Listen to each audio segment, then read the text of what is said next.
Huku kumbe kuna bandari ipo.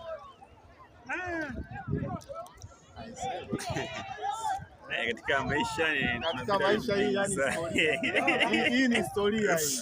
Mimi binafsi na mimi ni historia kwenye maisha yangu. Maji kabisa hivi.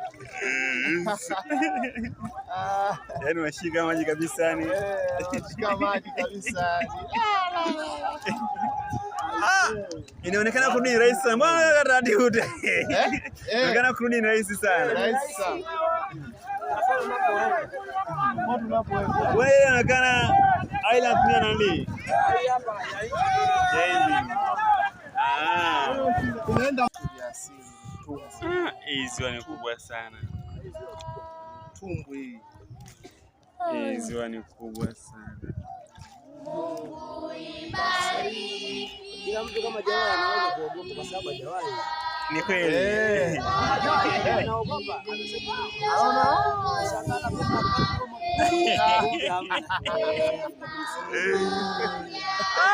ni kweli. Unajua katika maisha usidanganye.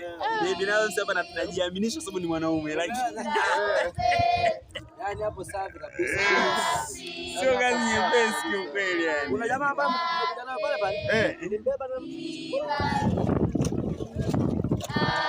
yani nafikiri mara yangu ya kwanza. Yeah, ndio mara yangu ya kwanza. Sawa sawa. Unapoenda hivi na upepo yani unaporudi si unasukuma upepo. Alafu jinsi unavyoenda hivi unapanda. Unapanda. Unakuja huko unashuka. Mimi nasema katika maisha yangu nilikuwa nakosa kupanda bodi kiukweli. Nilikuwa naogopa sana. Ulikuwa unaogopa? Na hata hizi marini za Baresa. Nilikuwa sitamani kuangalia kwa nini. Yaani uzuri wa hii mtumbwi hata maji unashika hata kwa bodi. Huu hapa manake unashika maji. Kama na kizunguzungu huwezi.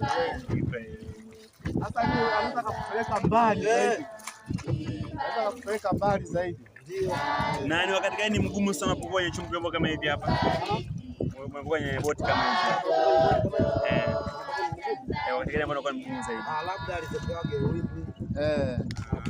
Lakini unapoanza kubeba kama hivi hapa. Yaani mtabiri anatabiri kabisa kwamba leo hali ya hewa ni wastani. Ni wastani. Kama kuna wingi anaongea kuna kilomita 40 atubebe.